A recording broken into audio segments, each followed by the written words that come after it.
Welcome to BS academy. নিয়ে এসেছি আর একটি নতুন ভিডিও, জেনেটিক্স এবং মলিকুলার বায়োলজির ক্লাস 12 এর। আগের ক্লাসে আমরা পড়েছিলাম রেপ্লিকেশন, আজ পড়ব কি ট্রান্সক্রিপশন। তো প্রশ্ন হচ্ছে ট্রান্সক্রিপশন জিনিসটা কি। তো আমরা জানি নর্মালি এই যে ডিএনএ, এটা একটা ডিএনএ। এই ডিএনএ তন্ত্রী দুটি পলিমারেজ বলে একটা এনজাইম আছে, আরএনএ পলিমারেজ। ট্রান্সক্রিপশনের ওয়ান অ্যান্ড অনলি গুরুত্বপূর্ণ এনজাইম আরএনএ পলিমারেজ। এই আরএনএ পলিমারেজ যখন ডিএনএ এর উপর বসে তখন ডিএনএ তন্ত্রী দুটো কি হয়, পৃথকীকৃত হয়। অর্থাৎ ডিএনএ তন্ত্রী দুটো ক্রমশ খুলতে থাকে। এইভাবে তন্ত্রী ক্রমশ খোলার পর যে কোনো একটি তন্ত্রীকে অনুকরণ করে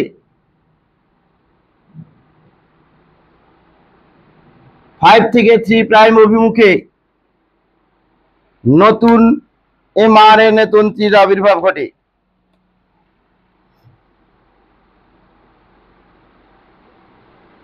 যাকে আমরা বলছি কি ট্রান্সক্রিপশন। তাহলে আরএনএ পলিমারেজ এনজাইমের সহায়তায় ডিএনএ থেকে এমআরএনএ তৈরির ঘটনাকে আমরা কি বলছি, ট্রান্সক্রিপশন। এরপর আমরা চলে আসছি, তাহলে আবারও বলছি শোনো, ট্রান্সক্রিপশনের খুব গুরুত্বপূর্ণ এনজাইম যার নাম কি আরএনএ পলিমারেজ। এই আরএনএ পলিমারেজ এনজাইমের সহায়তায় কি হয়, ডিএনএ থেকে এমআরএনএ তৈরির ঘটনাকে আমরা কি বলছি, ট্রান্সক্রিপশন। এরপর আমরা ট্রান্সক্রিপশনের পদ্ধতি পড়ব।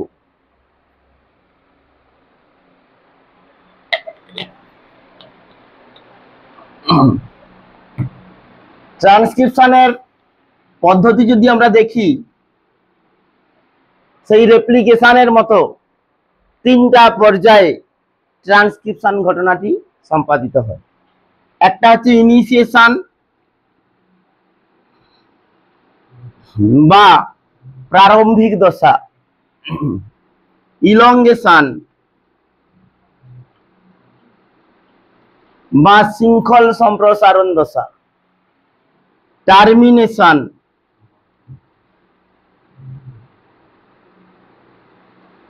বা সমাপ্তি দশা।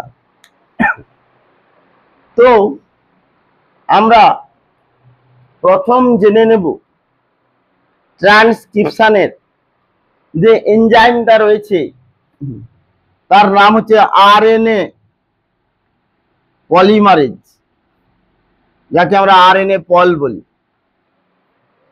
এই আরএনএ পলিমারেজ যার গঠন দেখলে আমরা কি পাবো, বলছি আরএনএ পলিমারেজ একটা হলো এনজাইম। কেন হলো এনজাইম বলছি, না এটি কোর এনজাইম এবং সিগমা ফ্যাক্টরের সমন্বয়ে গঠিত। একটা প্রোক্যারিওটিক কোষের ক্ষেত্রে আরএনএ পলিমারেজের মলিকুলার ওয়েট 480,000 ডাল্টন হয়েছে। এরপর আরএনএ পলিমারেজের এই যে কোর এনজাইম এবং সিগমা ফ্যাক্টর, এদের কিছু কোর এনজাইম কি দ্বারা গঠিত, একটা ওমেগা চেন, দুটো আলফা চেন এবং দুটো বিটা চেন দ্বারা গঠিত। প্রকৃতপক্ষে কোর এনজাইমের কাজ হলো দ্বিতন্ত্রী ডিএনএ কে পৃথকীকৃত করা।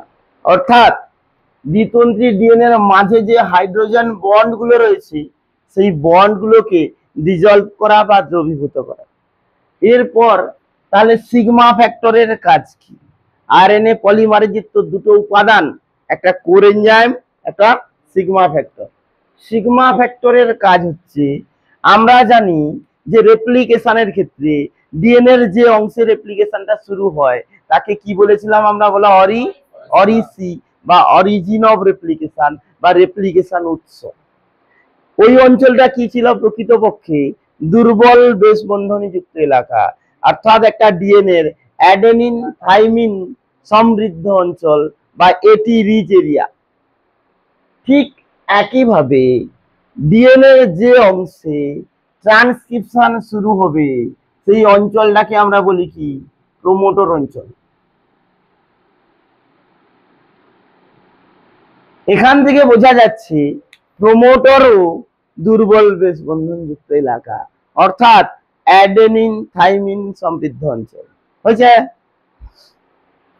এই প্রোমোটর অঞ্চল কোনটা এত বড় ডিএনএ এর মধ্যে, সেইটাকে চিহ্নিত করে আমাদের এই সিগমা ফ্যাক্টর, একটা পলিপেপটাইড চেন দ্বারা গঠিত ফ্যাক্টর হয়েছে। আবারও বলছি আরএনএ পলিমারেজের গঠন। প্রকৃতপক্ষে আরএনএ পলিমারেজ প্রোক্যারিওটিকের ক্ষেত্রে আমরা জানি কি না, এটা একটা হলো এনজাইম যার আণবিক ওজন 480,000 ডালটন। এই আরএনএ পলিমারেজ দুটো উপাদানের সমন্বয়ে গঠিত। Core enzyme sigma factor. Core এনজাইমের কাজ কি? দ্বিতন্ত্রী ডিএনএর হাইড্রোজেন বন্ধনীগুলোকে দ্রবীভূত করা। আর সিগমা ফ্যাক্টরের কাজ হচ্ছে প্রোমোটর অঞ্চলটাকে আইডেন্টিফিকেশন করা। এই ধরো ভাবো, এটা ভেবে নাও দ্বিতন্ত্রী ডিএনএ, এর কোন জায়গায় রেপ্লিকেশন ট্রান্সক্রিপশনটা শুরু হবে, অর্থাৎ ডিএনএ তন্ত্রী ভাঙা শুরু হবে, তন্ত্রী দুটোর মধ্যে হাইড্রোজেন বন্ড দ্রবীভূত হওয়া শুরু হবে, সেইটাকে ডিটেক্ট করে বা চিহ্নিত করে আমাদের সিগমা ফ্যাক্টর হয়েছে। এইবারে আমরা পড়া শুরু করব কি না, আমাদের transcription process, initiation, elongation, termination. তোমরা জানো ইনিশিয়েশন মানে কি? আমরা ইনিশিয়েশন মানে জানি প্রস্তুতি দশা, অর্থাৎ এখানে কি হবে তাহলে, কেবলমাত্র ডিএনএ তন্ত্রী দুটো সামান্য পৃথক হবে, পৃথক হওয়ার পর যে কোনো একটা তন্ত্রীকে অনুকরণ করে আরএনএ তৈরি হবে। মোদ্দা কথা এই পর্যন্ত ইনিশিয়েশন, পরে পড়বো আমরা। ইলংগেশন মানে কি? এখানে কি মনে হচ্ছে যে স্যার কোর এনজাইমটা ক্রমশ সামনের দিকে এগোবে, যত এগোবে তত ডিএনএ তন্ত্রী খুলবে, আর যত ডিএনএ তন্ত্রী খুলবে তত কি হবে, পরিপূরক বেস পেয়ারিং এর মাধ্যমে এমআরএনএ তন্ত্রী ইলংগেট করবে বা দৈর্ঘ্য বৃদ্ধি পাবে। That is elongation. ইলংগেশন মানে কার ইলংগেশন বলছি, যে যে এমআরএনএ তন্ত্রীটা ইনিশিয়েশনে আবির্ভাব ঘটেছে ক্ষুদ্র তন্ত্রী, সেটাই পরিপূরক বেস পেয়ারিং এর মাধ্যমে ক্রমশ ইলংগেট বা দৈর্ঘ্য বৃদ্ধি হবে। দ্যাট ইজ ইলংগেশন হয়েছে। পরে আসবো আবার পুরো।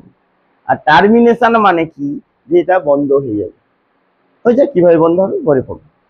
তো আমরা প্রথম চলে আসবো যেটা ইনিশিয়েশন। দেখো আরএনএ পলিমারেজ একটি হলো এনজাইম যা কোর এনজাইম এবং সিগমা ফ্যাক্টরের সমন্বয়ে গঠিত।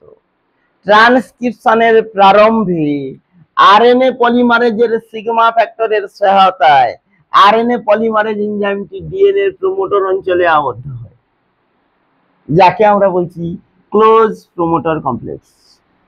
কেন?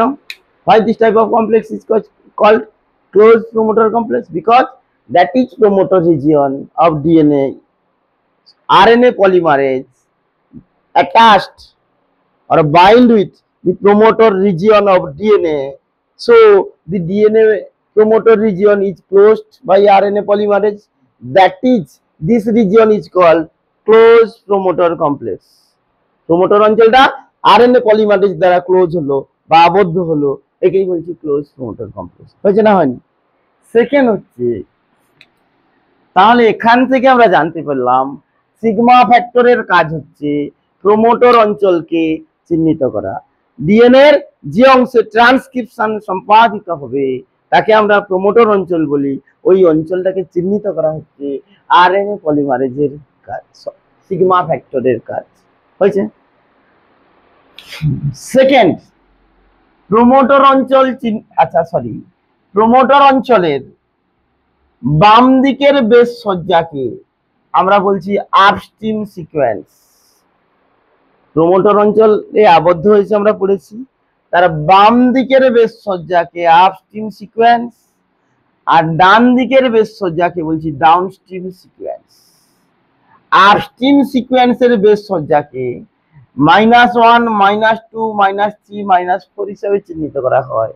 ডাউনস্ট্রিম সিকোয়েন্সের বেস সজ্জাকে +1, +2, +3, +4 হিসাবে চিহ্নিত করা হয়েছে।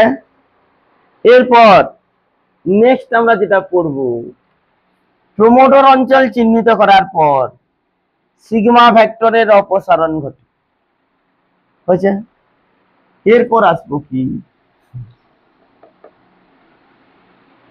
এরপর আরএনএ পলিমারেজের কোর এনজাইমের সহায়তায় প্রোমোটর অঞ্চলে দ্বিতন্ত্রী ডিএনএ এর হাইড্রোজেন বন্ডগুলি ক্রমশ দ্রবীভূত হয়, যাকে আমরা বলছি, অর্থাৎ ডিএনএ তন্ত্রী দুটি ক্রমশ খুলতে শুরু করে, যাকে আমরা বলছি open promoter complex. Open promoter complex কেন না, প্রোমোটর অঞ্চলটায় কোর এনজাইম আবদ্ধ হয়ে আছে, যাকে আমরা বলেছিলাম ক্লোজ প্রোমোটর কমপ্লেক্স। এই কোর এনজাইম এর সহায়তায় কি হয়েছে, দ্বিতন্ত্রী ডিএনএ প্রোমোটর অঞ্চলে ক্রমশ খুলতে শুরু করে হয়েছে। একে বলছি ওপেন প্রোমোটর কমপ্লেক্স। কেন ওপেন বলছি, ও আবদ্ধ ছিল, থাকার ফলে ডিএনএ তন্ত্রী দুটি ক্রমশ খুলছে, এই জন্য একে বলছি কি ওপেন প্রোমোটর কমপ্লেক্স। এরপর ডিএনএ তন্ত্রী দুটি ক্রমশ পৃথক হলে যে কোনো একটি তন্ত্রীকে অনুকরণ করে 5 থেকে 3 প্রাইম অভিমুখে কন্টিনিউয়াসলি নিউক্লিওটাইড সংযোজনের মাধ্যমে একটি এমআরএনএ অণুর আবির্ভাব ঘটায়, দ্যাট ইজ ইনিশিয়েশন। এবারে বলবে যে স্যার নিউক্লিওটাইড গুলো কোথায় পেয়েছে, জুড়েছে না হলে কোর এনজাইম পেয়েছে কোথায়? প্রশ্ন হচ্ছে সেলের এই যে আরএনএ পলিমারেজের কোর এনজাইম এর একটা গুরুত্বপূর্ণ কাজ হচ্ছে নিউক্লিওটাইড সংশ্লেষ করা প্লাস পরিপূরক নিউক্লিওটাইডকে জোড়া। হয়েছে? ক্লিয়ার হয়েছে? তাহলে এই ছিল আমাদের ইনিশিয়েশন। এখান থেকে প্রশ্ন কি ছিল যে কোর এনজাইমের কাজ কি হতে পারে? তোমরা জানো সিগমা ফ্যাক্টরের কাজ হচ্ছে প্রোমোটর অঞ্চল চিহ্নিত করা, আর কোর এনজাইমের কাজ ডিএনএ তন্ত্রীর হেলিকেজের মতো হাইড্রোজেন বন্ড গুলোকে দ্রবীভূত করা, প্লাস কি করা, পরিপূরক নিউক্লিওটাইড সংশ্লেষ প্লাস সেগুলোকে সংযোজন করা। হয়েছে? এরপর আমরা যাব কি ইলংগেশন। এই ছিল ইনিশিয়েশন। ইলংগেশন কি? কোর এনজাইম, তোমরা জানো কোর এনজাইম কেবলমাত্র প্রোমোটর থেকে ডাউনস্ট্রিমের দিকে অগ্রসর হয়, এটি আপস্ট্রিমের দিকে অগ্রসর হয় না। তো প্রশ্ন, প্রোমোটর থেকে যদি ডাউনস্ট্রিমের দিকে কোর এনজাইম অগ্রসর হয় তাহলে ট্রান্সক্রিপশন একমুখী হবে না উভমুখী হবে? একমুখী হবে। আমরা দেখেছিলাম দ্বিতন্ত্রী ডিএনএ যদি মিডিলে হেলিকেজ যুক্ত হয় তাহলে সেটি দুদিক বরাবর খুলতে শুরু করে, মাঝে যদি রেপ্লিকেশন শুরু হয় ডিএনএ সেটি হয় দ্বিমুখী, যদি এক সাইডে শুরু হয় তাহলে হয় একমুখী। ইন জেনারেলি মনে রাখো রেপ্লিকেশন উভমুখী প্রক্রিয়া, কিন্তু ট্রান্সক্রিপশন একমুখী প্রক্রিয়া, কারণ আরএনএ পলিমারেজের কোর এনজাইমটি প্রোমোটর অঞ্চল থেকে ডাউনস্ট্রিমের দিকে অগ্রসর হয়, তাই transcription always unidirectional process. Next, core এনজাইমটি, এবার শুরু ইলংগেশন। কোর এনজাইমটি ক্রমশ প্রোমোটর থেকে ডাউনস্ট্রিমের দিকে অগ্রসর হয়, ফলে দ্বিতন্ত্রী ডিএনএটি ক্রমশ খুলতে শুরু করে এবং ডিএনএ এর মধ্যে একটি স্ফীতির সৃষ্টি হয়, যাকে আমরা বলি কি ট্রান্সক্রিপশন বাবলস। ট্রান্সক্রিপশন বাবলস বা ট্রান্সক্রিপশন বুদবুদ হয়েছে না হয়নি? যাকে বলছি ট্রান্সক্রিপশন বাবলস বা ট্রান্সক্রিপশন বুদবুদ। এরপর কোর এনজাইমটি যত ডাউনস্ট্রিমের দিকে অগ্রসর হবে তত ডিএনএ তন্ত্রী খুলতে শুরু করবে এবং এমআরএনএ তন্ত্রীটি পরিপূরক বেস পেয়ারিং এর মাধ্যমে ক্রমশ ডাউনস্ট্রিমের দিকে অগ্রসর হয়, অর্থাৎ এমআরএনএ তন্ত্রী ক্রমশ ইলংগেট হয় বা দৈর্ঘ্য বৃদ্ধি ঘটে, দ্যাট ইজ ইলংগেশন। এরপর নেক্সট ইলংগেশনের আর লাস্ট পয়েন্ট কি না, কোর এনজাইমটি প্রোমোটর থেকে ডাউনস্ট্রিমের দিকে অগ্রসর হওয়ার ফলে দ্বিতন্ত্রী ডিএনএ এর শেষ প্রান্তে একটি পাকের সৃষ্টি হয়, যাকে আমরা বলি পজিটিভ সুপার কোয়েল। গাইরেজ উৎসেচকের সহায়তায় বা ডিএনএ টপোআইসোমারেজ 1 উৎসেচকের সহায়তায় কি হয়, এই পজিটিভ সুপার কোয়েলটি বা এই পাকটি ক্রমশ খুলে যায়, অর্থাৎ পজিটিভ সুপার কোয়েল নেগেটিভ সুপার কোয়েলে পরিণত হয়। এর ফলে কোর এনজাইমটি আরো সামনের দিকে এগোতে শুরু করে বা এগোনোর কি স্কোপ বা সুযোগ পায়। হয়েছে, এই ছিল ইলংগেশন। এই অবধি হয়েছে না? আবার বলবো ইলংগেশনটা। এরপর আমরা চলে আসবো টার্মিনেশন। টার্মিনেশন মানে সমাপ্তি দশা। এই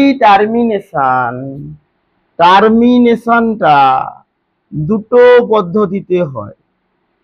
একটা রো নির্ভর, রো প্রোটিন নির্ভর বা রো ডিপেন্ডেন্ট টার্মিনেশন, একটা রো ইনডিপেন্ডেন্ট টার্মিনেশন। রো নির্ভর টার্মিনেশন কি? দেখো, রো প্রোটিন বলে একটা প্রোটিন আছে যেটা কি করে, অপত্য এমআরএনএ তন্ত্রীর 3 প্রাইম প্রান্তে এসে আবদ্ধ হয়। ভেবে নাও এটা রো প্রোটিন। হয়েছে, এ আবদ্ধ হওয়ার ফলে হেলিকেজ আর অগ্রসর হতে পারে না। রো প্রোটিন যখন অপত্য এমআরএনএ এর 3 প্রাইম প্রান্তে আবদ্ধ হচ্ছে, তখন আর হেলিকেজ এনজাইম অগ্রসর হতে পারছে না। ফলে হেলিকেজ যদি না অগ্রসর হয়, দ্বিতন্ত্রী ডিএনএ আর ভাঙবে না, ফলে কি হবে, ট্রান্সক্রিপশন বন্ধ হয়ে যাবে। একেই বলছি রো ডিপেন্ডেন্ট টার্মিনেশন। কেন, why this type of termination is called rho dependent termination? Because rho protein is involved in this type of process or termination process. That is why it is called rho dependent termination. Rho protein লাগছে। হয়েছে, rho independent termination মানে কি? তো বলছি কি, termination is occur without rho protein, অর্থাৎ ট্রান্সক্রিপশনের termination ঘটবে রো প্রোটিন ছাড়া। কিভাবে ঘটতে পারে? চলে আসি, দেখো এটা একটু মন দিয়ে বুঝবে। ভেবে নাও, এই যে ডিএনএ, এইটাকে আমরা এঁকেছি, এটা টেমপ্লেট ডিএনএ। এর অভিমুখ দেখো 3 থেকে 5। আমরা এই টেমপ্লেট ডিএনএটাকে এঁকেছি, এটা হয়েছে। এইবার আমরা চলে আসব, একে অনুকরণ করে এই যে এমআরএনএ তৈরি হয়েছে, এই এমআরএনএটা হচ্ছে এইটা, দেখো 5 থেকে 3 হয়েছে। এরপর বলছি শোনো, এই টেমপ্লেট ডিএনএ এর মধ্যে বা মাতৃ ডিএনএ এর মধ্যে যাকে অনুকরণ করে ট্রান্সক্রিপশন হয়, যদি কোনো রিপিটেড বেস সমন্বিত অঞ্চল থাকে, অর্থাৎ গুয়ানিন সাইটোসিন সমন্বিত অঞ্চল যার শেষ প্রান্তে অসংখ্য অ্যাডেনিন থাকে, রিপিটেড বেস সমন্বিত অঞ্চল, অর্থাৎ জিসি সমন্বিত অঞ্চল যার শেষ প্রান্তে অসংখ্য অ্যাডেনিন থাকে, এই রিপিটেড বেস সমন্বিত অঞ্চল বরাবর যে এমআরএনএটা তৈরি হয়, দেখো এ থাকলে ইউ, টি থাকলে এ, সি থাকলে জি, সি থাকলে জি, জি থাকলে সি, টি থাকলে, জানো এটা শুধুমাত্র থাইমিনের বদলে এমআরএনএতে কি থাকে, ইউরাসিল থাকে, এটা জানো। তো প্রশ্ন, এই রিপিটেড বেস সমন্বিত, আবারও বলছি, মাতৃ ডিএনএ এর মধ্যে কোনো রিপিটেড বেস সমন্বিত অঞ্চল থাকলে এই রিপিটেড বেস সমন্বিত অঞ্চল বরাবর যে এমআরএনএটা তৈরি হবে, দেখো পরস্পরের সঙ্গে তারা যুক্ত হয়ে একটা হেয়ার পিনের মতো গঠন সৃষ্টি করে, যাকে বলছি হেয়ার পিন লুপ। এই লুপটা যদি তৈরি হয়, কল্পনা করো এই জায়গায় হেয়ার পিন লুপটা এইভাবে তৈরি হয়েছে, তাহলে হেয়ার পিন লুপ তৈরি হওয়া মানে পলিমারেজ আর এগোতে পারবে না।